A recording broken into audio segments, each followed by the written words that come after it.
Bismillahirrahmanirrahim. Assalamualaikum warahmatullahi wabarakatuh.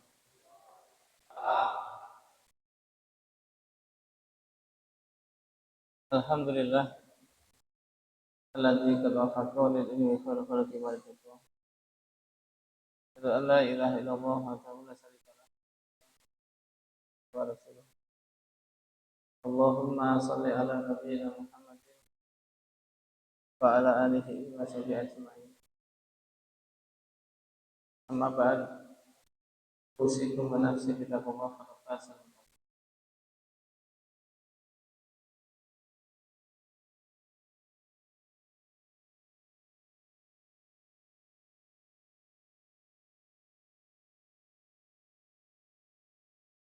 Alhamdulillah para jamaah, saat krimis-krimis kita pun bisa kajian. Mudah-mudahan langkah Bapak Ibu para jamaah dapat Allah sebagai amal yang soleh.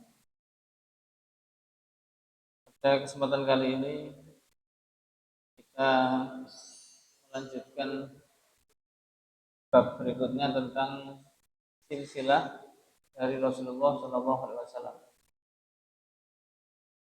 Pada jamaah mungkin kita tahu silsilah Nabi itu bapaknya namanya Abdullah, ibunya Siti Aminah, kakeknya Abdul Muthalib. Itu biasanya sampai di situ. Coba kita kaji bersama-sama. Nasab dan keluarga Nabi, kakek-kakek dan ayah Nabi, termasuk pribadi terbaik Nabi itu turunannya baik-baik. Maka pribadi terbaik dan juga dari keluarga yang terbaik. Para jamaah sekalian, nasab Nabi itu hingga Adnan, yang mana nanti juga sampai pada Nabi Ibrahim alaihissalam. Muhammad bin Abdullah bin Abdul Muthalib, ini yang biasanya Ustadz Adi Hidayat menyampaikan silsilah ya. Jangan hafal nanti ya, hafalkan. Muhammad bin Abdullah bin Abdul Muthalib bin Hashim bin Abdi Manaf bin Qusay bin Kilab bin Marrah bin Ka'ab bin Luwai bin Ghalib bin Qahrib bin Malik bin Nasr bin Kinanah bin Khuzaimah bin Mudrikah bin Ilyas bin Mudar bin Nazar bin Ma'dan bin Adnan. Ini susunan atau silsilah Nabi dari kakek-kakek itu yang nanti berujungnya kepada Nabi Ismail. Adnan di sini itu putranya Nabi Ismail alaihissalam. Nah, kalau digambarkan begini, Pak. Ini silsilahnya keturunan Nabi Muhammad itu dari sini. Itu ada Murrah bin Ka'ab bin Lu'ay bin Ghalib yang juga termasuk ayahnya dari Adnan. Ini disilsilahkan, diturunkan seperti ini. Beliau punya anak Aim, Kilab, Yakzah. Dari Kilab ini ada Zuhrah, Qusay. Ini Qusay ini. Turun lagi ada Abdul Abdul Manaf, Abdul Uzza. Di sini Abdul Manaf yang menjadi turunan. Garis lagi turun ke Hashim. Ada Abdul Sam, ini putra-putranya. Turun lagi ke Abdul Muthalib. Dari Abdul Muthalib turun ke Abdullah. Kakek Nabi Muhammad yang bernama Abdul Muthalib itu punya putra 10. Hanya 10. Ada Hudor, Abdul Ka'bah, Az-Zubair, Al-Haris, Abdullah. Nah, maaf, ini ada Abu Lahab, Al-Ghaidak, Hamzah, Al-Abbas, Abu Thalib. Abu Thalib ini juga yang mengasuh Nabi Muhammad pasca bapak ibu beliau meninggal, termasuk kakeknya meninggal.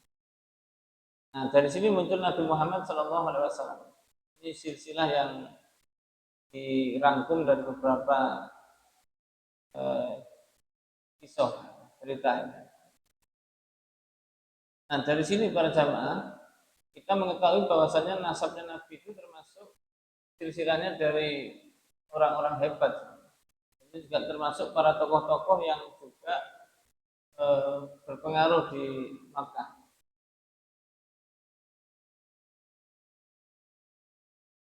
Sini ada jazirah di mana Qusay mengambil kekuasaan Khuza'ah di Mekah.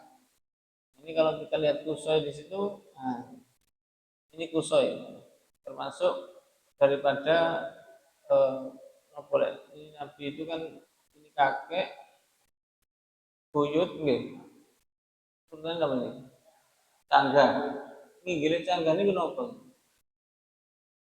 Canggih. Ini lah, jadi niki silsilahnya begitu. Nah, maka ini memang berada di dalam genggaman daripada kakek-kakek Nabi Muhammad SAW.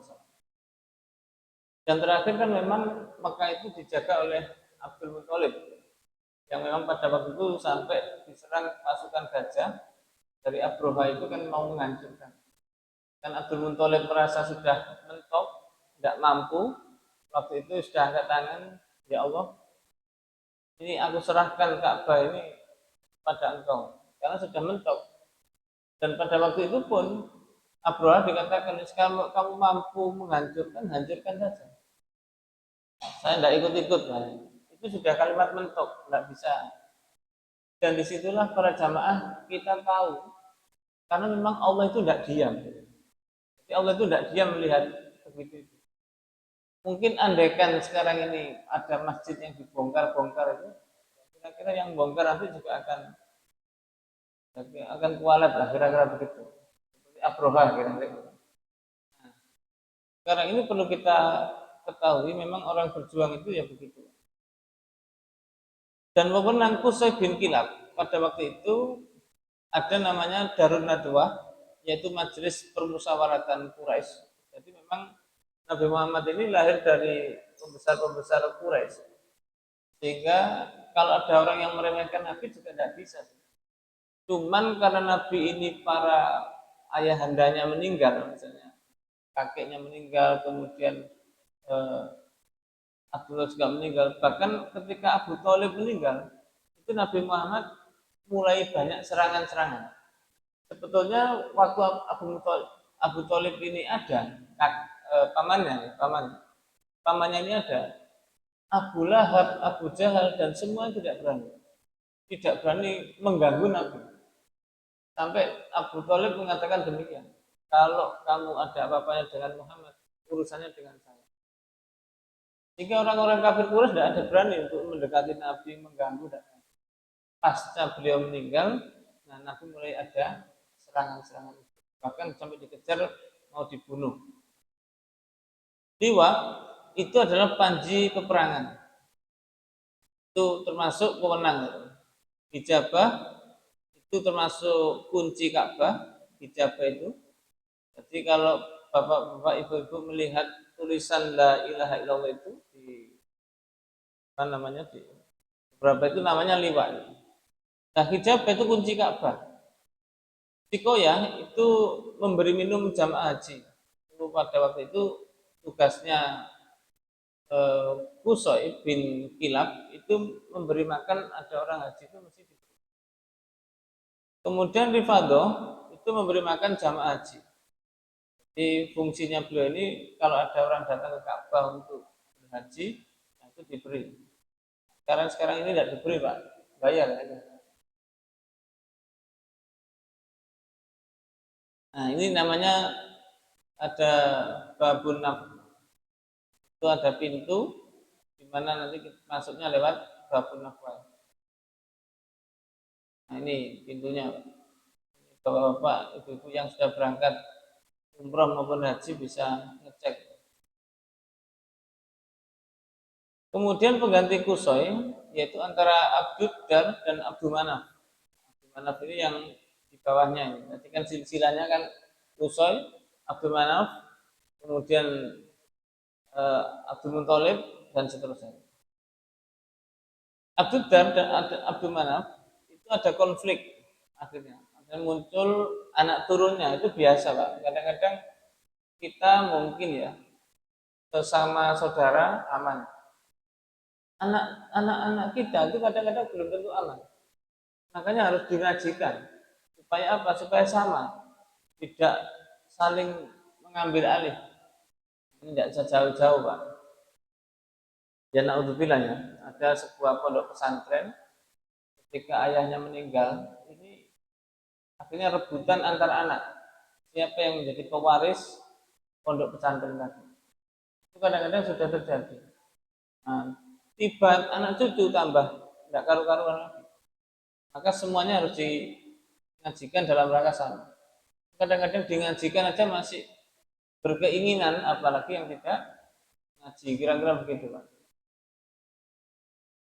Kemudian ada muncul perjanjian al-mutayyibin. Sehingga dalam perjanjian itu ada muncul pembagian kekuasaan kira-kira begitu. Nah, Bani Abdudar itu ada Darun Nadwah, kemudian Liwa dan Hijabah. Kan tadi ada 5 tadi ya.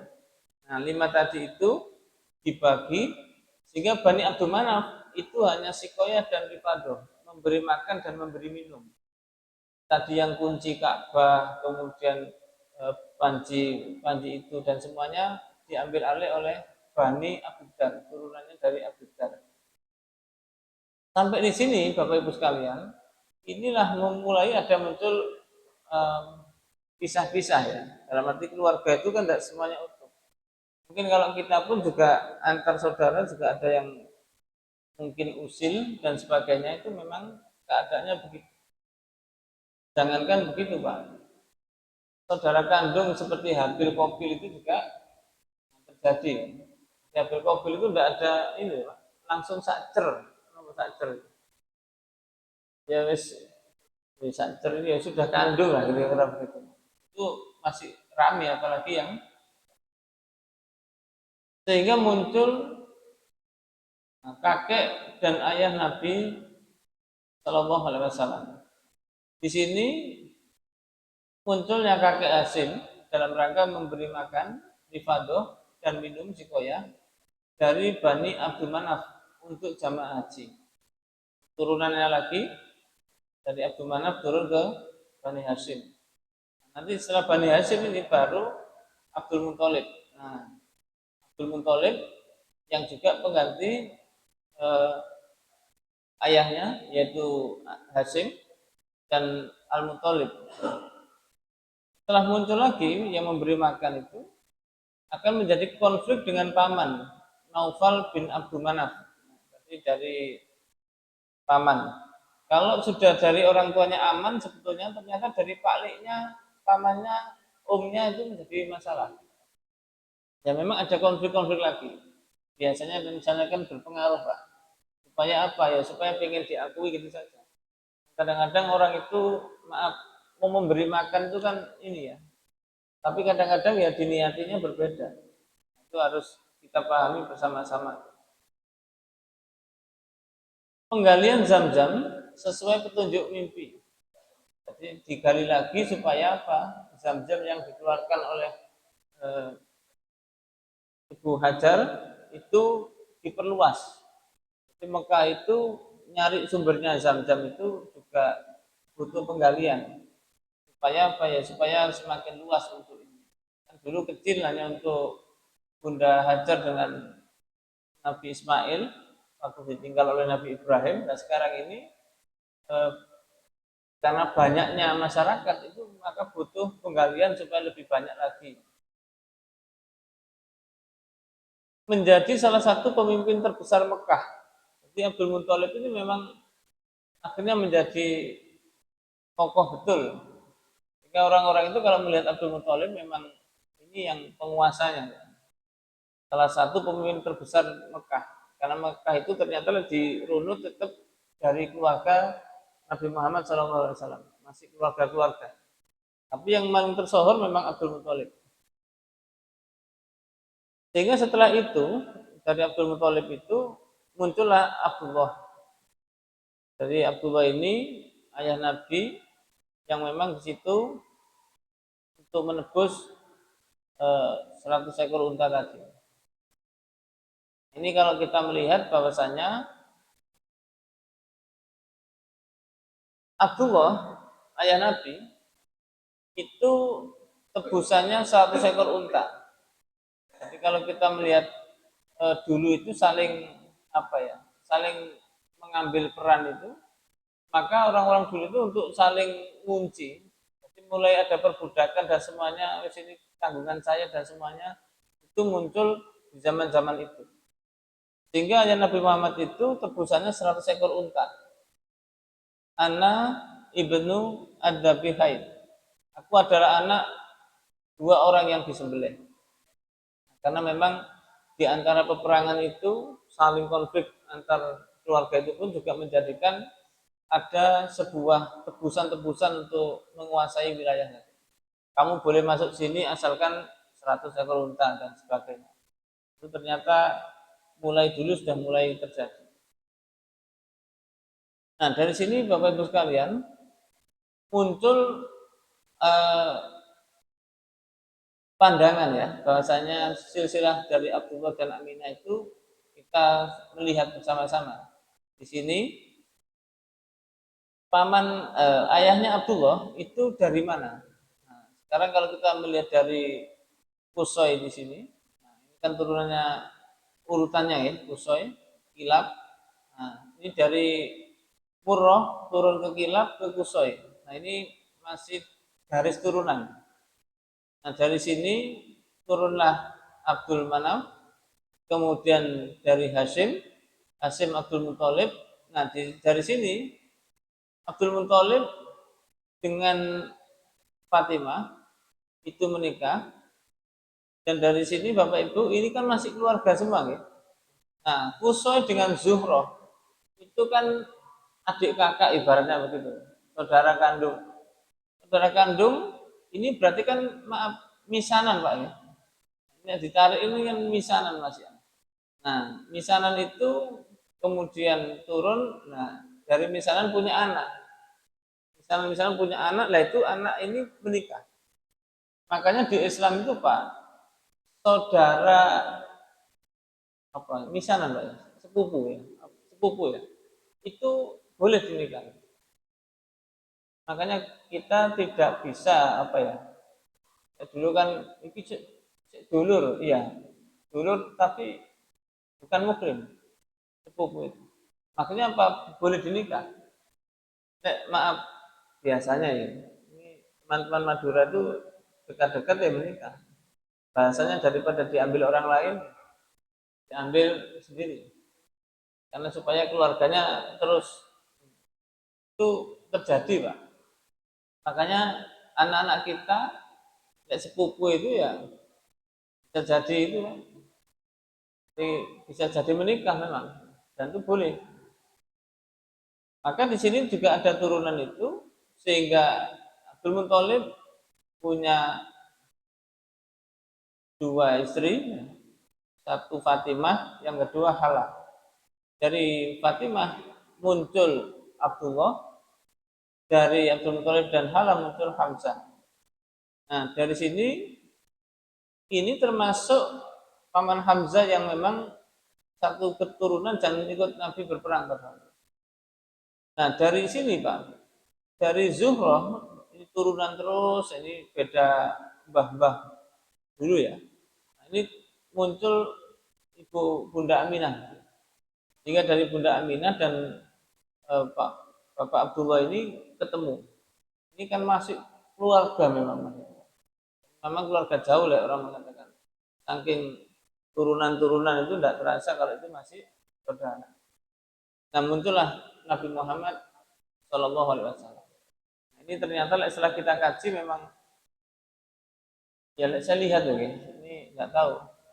Jamaah Muhammadiyah ke Putih sebenarnya masih keluarga Pak ya. Sebetulnya diurut-urut itu bangganya masih nyambung kira-kira. Ya, mungkin juga di beberapa tempat juga begitu, masih nyambung ini saudara, ketemu lagi saudara. Jadi meskipun jauh kan masih saudara. Nah, Bapak Ibu sekalian, inilah yang dikatakan oh ini ada pengiring musiknya.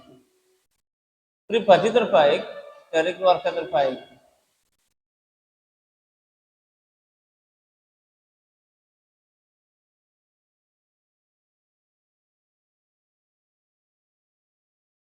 Inna Allah astafa Kinanah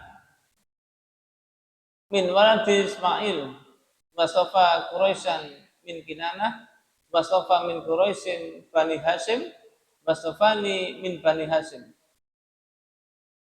Dari sebuah riwayat bahwasanya Rasulullah bersabda, sesungguhnya Allah telah memilih Kinanah dari anak Ismail dan memilih Quraisy dari Kinanah, kemudian memilih Hashim dari Quraisy dan memilihku dari Bani Hashim.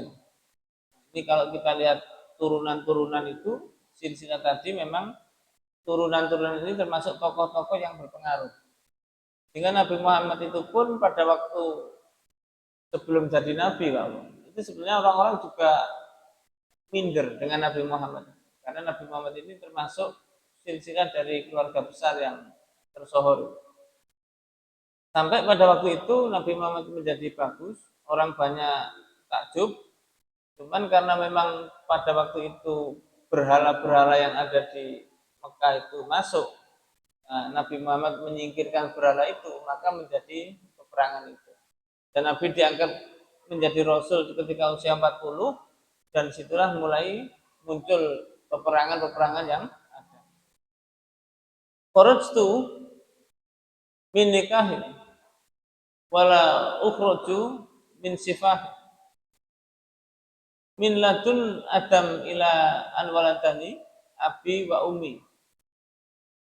Rasulullah SAW bersabda, aku dilahirkan dari pernikahan, bukan dari perzinahan.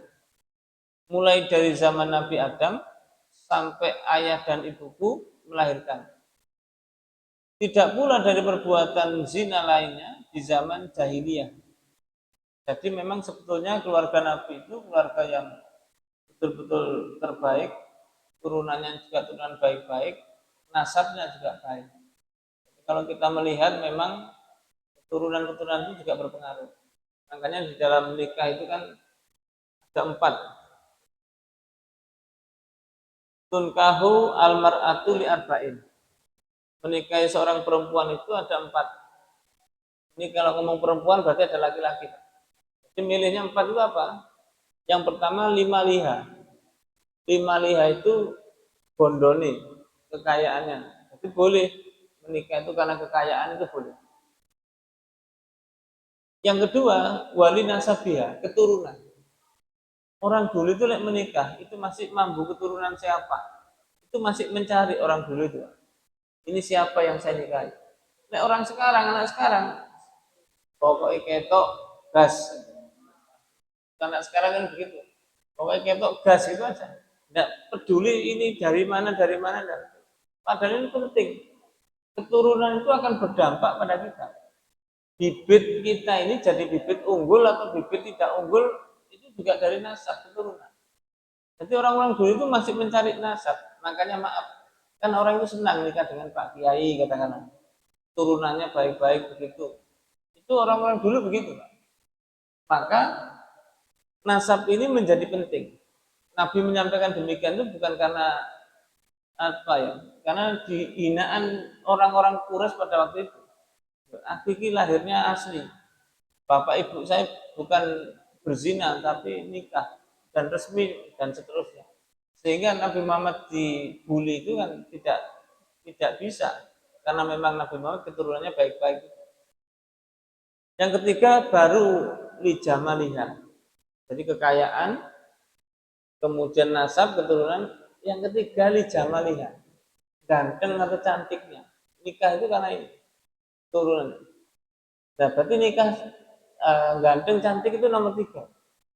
Nah, sekarang kan dibalik nomor 1 kan. Tetapi tidak peduli nanti di sini keturunan siapa, yang penting bening, nah berangkat itu kan. Biasanya yang laki-laki begitu. Nah, lihat dulu, orang perempuan kadang berbeda.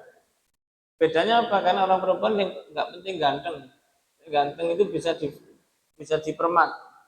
Sekarang ini yang penting duitnya kandel kan gitu Pak. Dompetnya tebel kadang-kadang begitu. Kadang-kadang ibu-ibu ditanya, milih mana Bu? Anaknya yang calonnya itu yang sugih atau yang pinter ngaji? Jawabannya ibu-ibu rata-rata sugih. Itu di luar Bu, bukan di sini. Sini kan Pak. Di luar saya itu begitu. Saya pernah tanya itu. Tapi kadang jawabnya ibu-ibu beda lagi Pak. Ya kalau bisa yang sugih, yang pinter itu ngaji dan sebagainya itu kadang pilihannya. Nah itu baru yang keempat Pak. Lidiniha, agamanya. Jadi menikah itu satu, harta, keturunan, wajah, ganteng cantik, baru agama. Loh kenapa kok agama ini ditaruh belakang? Kok tidak ditaruh depan?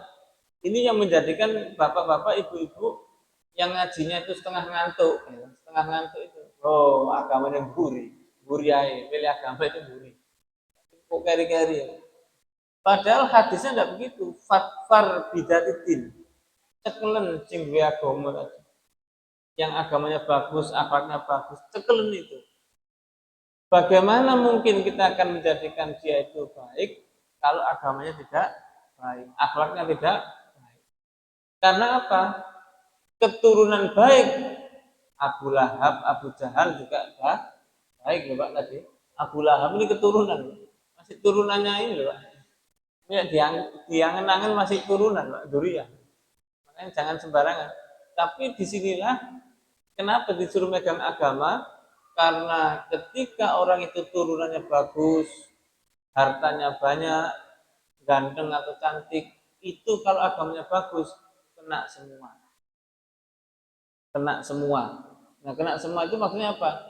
Agama ditaruh belakang itu untuk kunci yang 3 depan itu, dikunci. Oh, lek kaya tapi agamanya bagus, luar biasa. Ada orang ganteng, cantik, agamanya bagus, akhlaknya bagus, luar biasa. Nasabnya bagus, tapi agamanya juga bagus, luar biasa. Nah, ini menjadikan kekuatan. Nah, maka Nabi Muhammad menyampaikan ini bukan berarti apa-apa. Memang Nabi Muhammad menyampaikan ini karena supaya kita ini juga menjadi orang-orang yang tidak merasa kecil. Nabi Muhammad ini luar biasa, Pak. Berikutnya, dari riwayat Ahmad, bahwasanya Nabi Muhammad SAW itu pernah berpidato, berkhutbah menyampaikan, "Man ana?" Siapa saya? Saya ini siapa? Kemudian para sahabat menjawab, "Qalu anta Rasulullah." Panjenengan ini adalah utusannya Allah, Rasul Allah. Qala, Nabi menjawab, Nabi juga bersabda, "Ana Muhammad bin Abdullah bin Abdul Muthalib." Saya ini Muhammad bin Abdullah, anaknya Pak Abdullah, anaknya Abdul Muthalib. Jadi Pak Abdullah itu anaknya Abdul Muthalib. Disampaikan, innallaha khalaqa khalqa faja'alani fi khairi khalqi. Sesungguhnya Allah itu menciptakan makhluk manusia, kemudian Allah menjadikan aku di dalam sebaik-baik ciptaannya. Kemudian Nabi juga menyampaikan, Allah menjadikan beberapa kabilah, lalu menjadikan aku di dalam kabilah terbaik. Tuh, makanya ada orang mengatakan Nabi Muhammad itu tembre, nama tembre, kacangan, elek lah kira-kira begitu, tidak jelas, tidak bisa. Nabi Muhammad itu turunan terbaik. Jadi ada orang bantah Nabi Muhammad. Cuman memang Nabi Muhammad waktu itu karena orang-orang tuanya meninggal, itu seolah-olah kehilangan ini. biasanya pengaruhnya itu kan memang di orang tuanya masih gitu. Tadi dulu sopo itu? Oh iya, Pak niki. Jadi orang-orang desa itu kan biasanya ini ya, namanya itu kan bapak anak sopo itu. Jadi yang dilihat kan bapaknya. Terkenalnya kan begitu.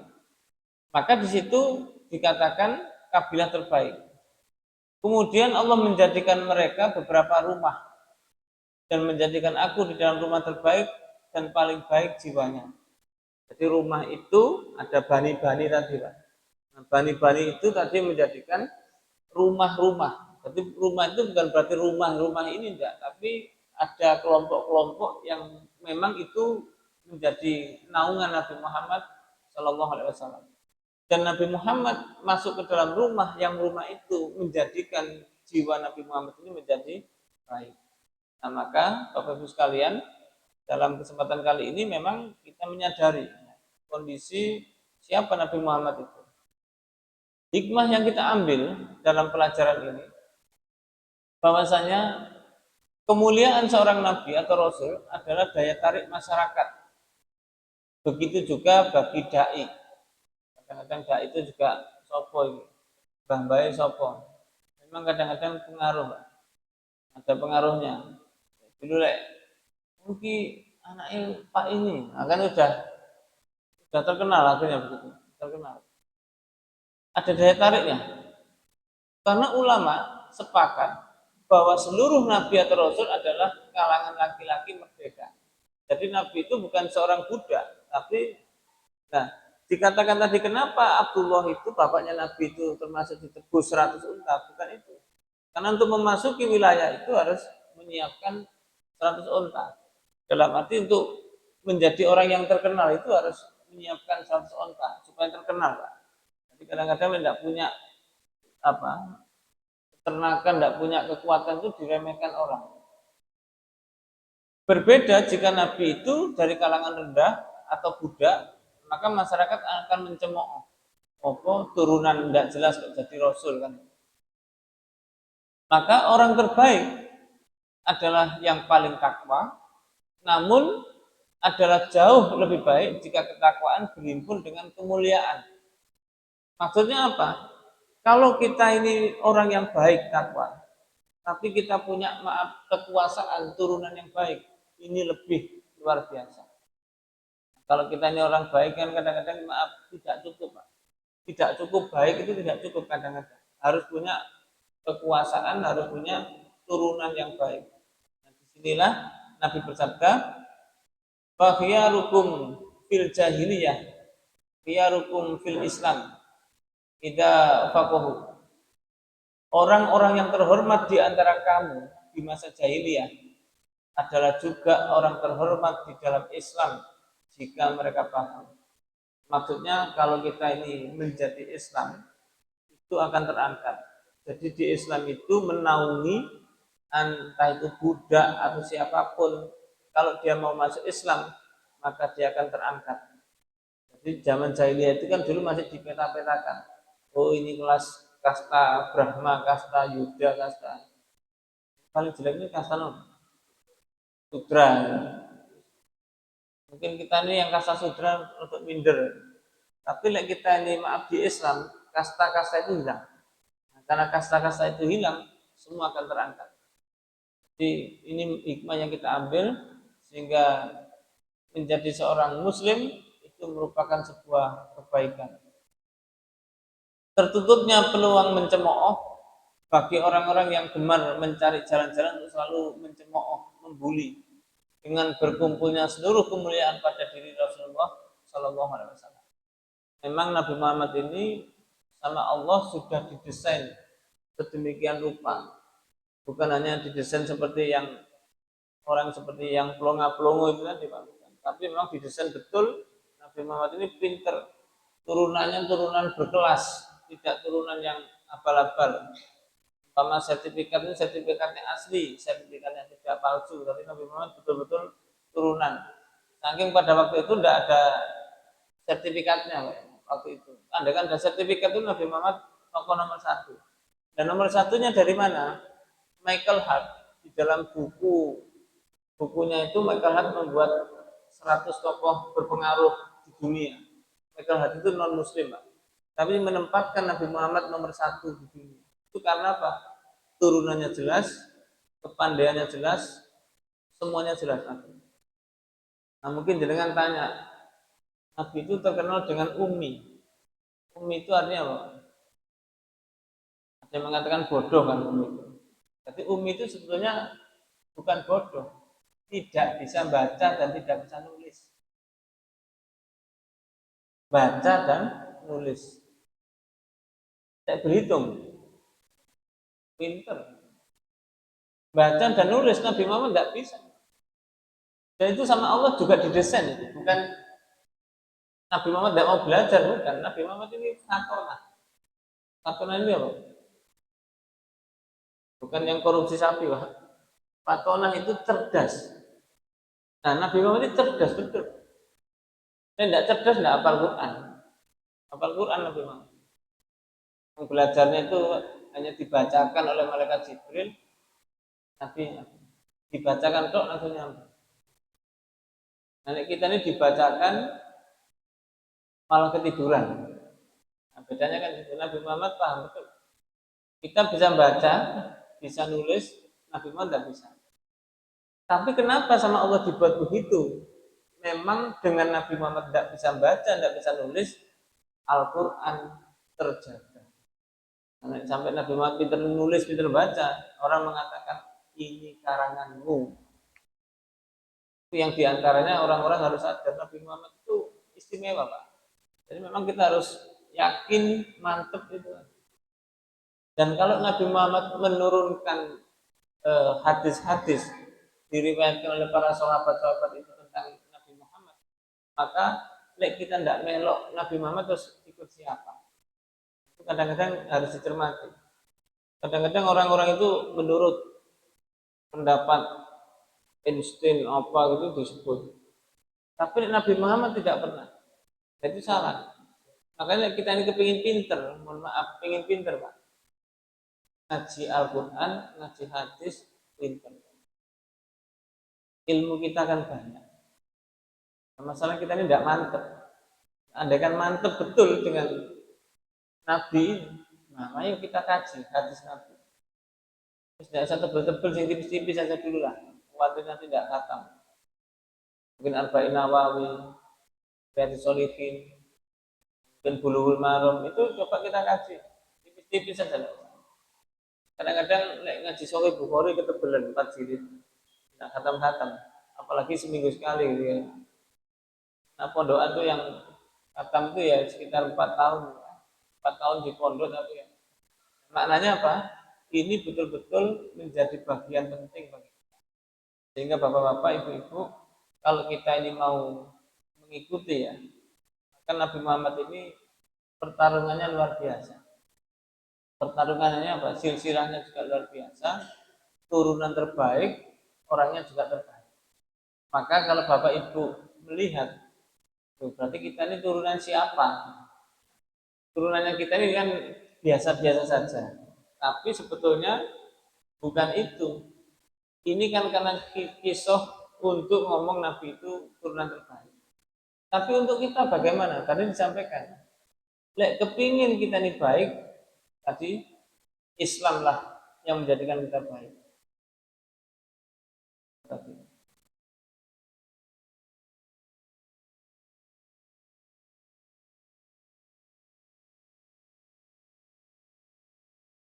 Nah ini. Jadi yang paling takwa, orang terbaik adalah yang paling takwa. Sehingga apa? Kalau kita melihat dari sini, dengan saya ini sudah masuk Islam, sudah jadi umat baik. Supaya menjadi terbaik, nah ketakwaannya ditingkatkan. Karena ketakwaan ditingkatkan itu bagaimana orang itu bisa takwa kalau tidak ngaji. Maka ngaji itu penting, menjadikan kita menjadi orang yang terbaik. Bukan hanya baik, terbaik. Maka orang ngaji itu itu bukan orang pengangguran. Kadang-kadang orang itu aku sih repot. Nah, rumangsane jenengan ini nganggur kira-kira. Ini nganggur dapatnya. Kok ikut ngaji bisa ngaji itu nganggur? Enggak kan? Ini menyempatkan. Jadi orang ngaji itu tidak menyempatkan, salah. Mungkin ada orang aku sih repot, gak ngaji sih, gak ngaji sih, rai sih. Loh, berarti orang yang begini nih rumongso sudah. Padahal orang ngaji itu sebetulnya itu orang pilihan. Saking orang itu tidak ngerti fadilahnya ngaji. Kok ngerti gitu Pak? Ada tamu itu ditinggal. Pojok namu wayahku ngaji, jok namu tak tinggal. Ada di ngaji itu memang penting. Nah, ini dalam rangka apa? Dalam rangka meningkatkan kebaikan untuk kita. Nah, disinilah orang yang terhormat itu orang yang betul-betul mengikuti Islam. Nah, ini terhormat di dalam Islam jika mereka paham, jika paham. Jadi kita ini berislam tidak usah sungkan. Kita ini sudah baik. Maka supaya jadi terbaik, kajian keislaman kita ditingkatkan supaya menjadi terbaik. Umat terbaik itu ya orang yang selalu bertakwa, mau mengkaji Al-Quran, mau mengkaji hadis itu menjadi terbaik. Nah, maka dari itu, Bapak Ibu sekalian, kita ini menjadi orang terbaik itu memang pilihan, bukan berarti ini, tapi pilihan. Dan orang pilihan itu memang tidak banyak. Jangan kalau milih baju, milih sepatu atau milih apapun, kira-kira banyak enggak? Tidak banyak. Mesti ada yang terbaik. Oh, yang ada pilihan banyak, tapi terbaik. Nah, karena jenengan ini terbaik tidak banyak. Makanya maaf, jamaah pengajian dengan jamaah senam banyak mana? Senam. Sama jamaah goes. Goes ini baik, Pak. Kadang rumong sana kalau sudah goes sudah suwehat. Tapi jenengan cek, ada ndak orang habis senam, habis sepeda goes mati, ada ndak? Tidak hanya ada banyak. Tapi habis pengajian ini ada ndak yang meninggal, Pak? Ada ndak yang habis ngaji ini meninggal, ada ndak? Tidak ada kan, Pak? Sehat-sehat kan, Pak? Jenengan habis pengajian sehat apa lesu? Nah, semangat. Makanya orang ngaji itu saja nih, maaf rumusnya, saya kepingin umurnya panjang, ngaji yo, panjang, sehat terus. Kenapa sehat? Sama Allah diberi. Nah, itu diantaranya. Orang kadang maaf, di rumput itu tidak salah. Instruktur senam. Nanti sonam itu, ayo setelah senam, pulang mandi, meninggal. Bayangkan. Ada teman saya itu bulu tangkis, satu set. Setelah satu set duduk, gak enak ya. Minum, dibawa ke rumah sakit, meninggal. Padahal tak pikir-pikir biasanya olahraga itu kan gara sehat. Ternyata meninggal. Ini bukan berarti jenengan tidak boleh olahraga, tapi jenengan ini proporsional. Ayo ngajinya jangan sampai tidak ngaji gitu aja. Nanti tetap sing senam ya tetap senam. Tapi jangan begini. Ngaji kok wayahku senam, tak senam sih. Ngajinya ditinggal ini yang salah. Salahnya di situ. Ngaji, wayahku mancing kok mau ngaji. Belum mancing, orang meninggal dalam keadaan mancing ya ada loh. Tapi saya tidak tahu mana ada orang meninggal dalam keadaan ngaji. Tapi ini yang ditunggu itu kan begitu, meninggal dalam keadaan. Dengan senang tidak meninggal dalam keadaan ngaji. Senang. Saya sudah pernah berdoa, ya Allah, meninggalkanlah saya, maksudnya matikanlah saya dalam keadaan ngaji sudah. Jadi siap-siap dengan pengajian nanti siap-siap. Ngaten Pak ya. Tapi memang itu penting. Ada pertanyaan Pak? Barangkali ada pertanyaan.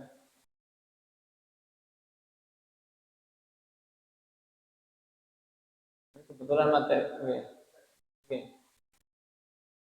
Oke.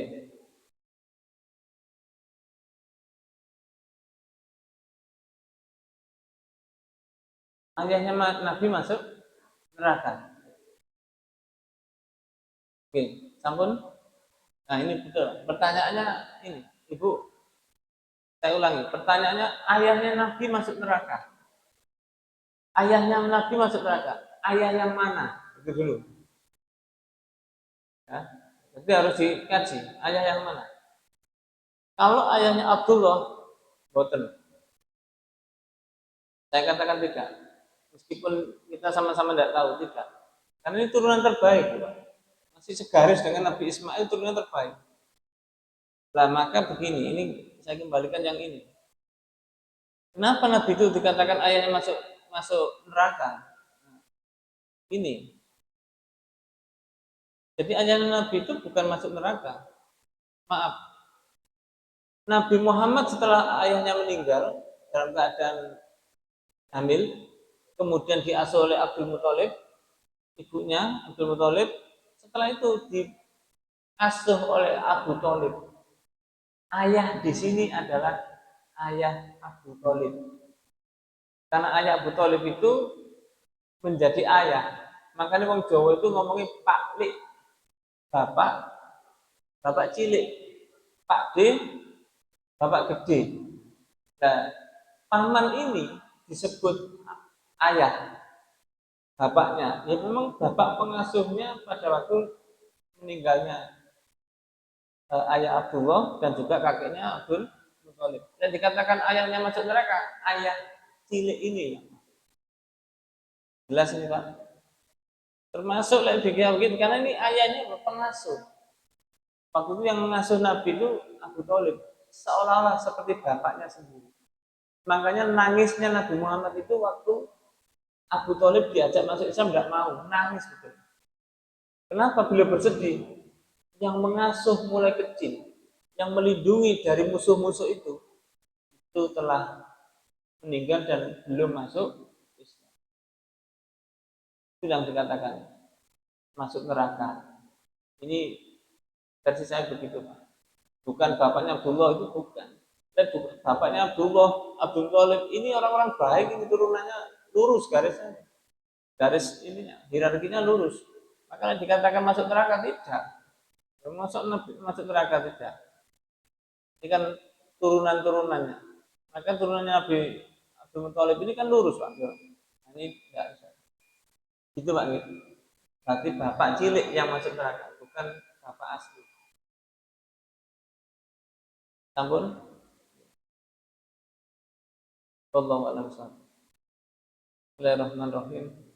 Subhanakallahumma wa bihamdika asyhadu an la ilaha illa anta astaghfiruka wa atubu ilaik. Walhamdulillahirabbil alamin. Assalamualaikum warahmatullahi wabarakatuh.